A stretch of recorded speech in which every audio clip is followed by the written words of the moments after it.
പണ്ട് അഹങ്കാരത്തിന്റെ കൊടുമുടിയിലിരുന്ന് ക്യാപ്റ്റൻ ചമഞ്ഞവർക്കും അവരുടെ തണലിൽ മാസപ്പടി വാങ്ങി സുഖിച്ചവർക്കും ഇപ്പോൾ ശരിക്കും ചങ്കിടിക്കാൻ തുടങ്ങിയിട്ടുണ്ട്. മാസപ്പടി കേസിൽ ഹൈക്കോടതി വിധി വന്നതോടെ കള്ളപ്പണം വെളുപ്പിക്കൽ കേസിൽ ഇഡിയുടെ അന്വേഷണം ഇരട്ടി വേഗതയിൽ മുന്നോട്ടു പോവുകയാണ്. ഇത്രയും കാലം കേന്ദ്ര ഏജൻസികളെ പേടിപ്പിച്ചു നിർത്താമെന്നും ജനങ്ങളുടെ കണ്ണിൽ പൊടിയിടാമെന്നുമായിരുന്നു ചിലർ കരുതിയത്. എന്നാൽ ആ കണക്കുകൂട്ടലുകളെല്ലാം കോടതി ഇപ്പോൾ പൊളിച്ച് കൈയടക്കി കൊടുത്തിട്ടുണ്ട്.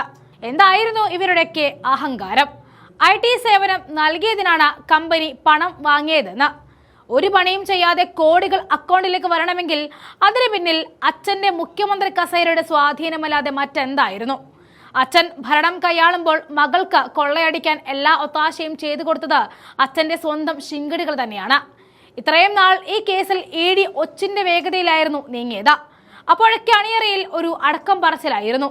CPM-ഉം BJP-യും തമ്മിൽ അന്തർധാര സജീവമാണെന്ന്. ഡൽഹിയിൽ ഒരു ഡീൽ ഉറപ്പിച്ചതുകൊണ്ട് ED തൊടില്ല എന്നായിരുന്നു ഭാവം. അതുകൊണ്ട് തന്നെ പ്രതിയെ വ്യക്തമായിട്ടും വീണ വിജയനെ തൊടാൻ കേന്ദ്ര ഏജൻസികൾ മടിച്ചു നിന്നു.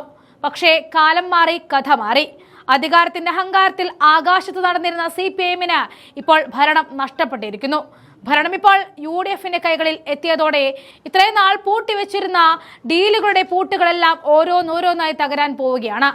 ഇനി ആ പഴയ അന്തർധാര കളിയൊന്നും നടക്കില്ല താനും. നിയമത്തിന്റെ വഴി കൃത്യമായ ട്രാക്കിൽ തന്നെ. CMRL കമ്പനിയിലെ ഉദ്യോഗസ്ഥരെ ED ചോദ്യം ചെയ്യുന്നതോടെ ഈ കോടികളുടെ ഉറവിടം ആരുടേതാണെന്നും ആരുടെ നിർദ്ദേശപ്രകാരമാണ് ഈ കള്ളപ്പണം കൈമാറിയതെന്നും കൃത്യമായി പുറത്തു വരും.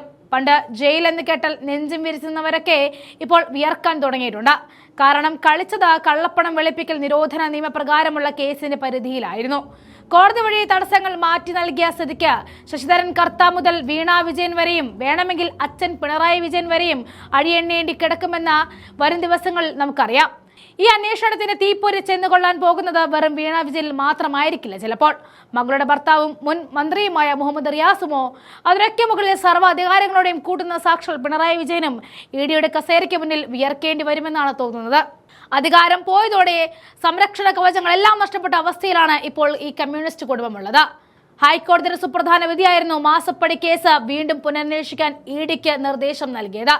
പണ്ട് വിപ്ലവം പാവപ്പെട്ടവന് കണ്ണീരും പറഞ്ഞ് വോട്ട് വാങ്ങിയവർ ഒടുവിൽ സ്വന്തം കുടുംബത്തിന് വേണ്ടി കോടികളുടെ മാസപ്പടി വാങ്ങിയ നാണം കെട്ട ചരിത്രമാണ് ഇപ്പോൾ വിചാരണ ചെയ്യപ്പെടാൻ ഒരുങ്ങുന്നത്. കോടതി വഴി തുറന്നു കൊടുത്ത സ്ഥിതിക്ക് ഇനിയുള്ള ദിവസങ്ങളിൽ EDയുടെ സമൻസുകൾ ഓരോന്നോരോന്നായി ഈ പ്രമുഖരുടെ വീടുകളിലേക്ക് എത്തും. രാഷ്ട്രീയ പ്രതികാരം എന്ന് പറഞ്ഞ് എത്ര കരഞ്ഞാലും കള്ളപ്പണ നിരോധന നിയമത്തിന്റെ പിടിയിൽ നിന്നും ഇവർക്ക് അത്ര പെട്ടെന്ന് രക്ഷപ്പെടാനാകില്ല. ഇരട്ടച്ചങ്കൻ എന്ന ഇമേജ് കെട്ടിപ്പടുത്ത് അണികളെ പറ്റിച്ച നേതാവും കുടുംബവും വരും ദിവസങ്ങളിൽ ജയിലിന്റെ അഴിയെണ്ണുന്നത് നമുക്ക് കാണേണ്ടി വരും.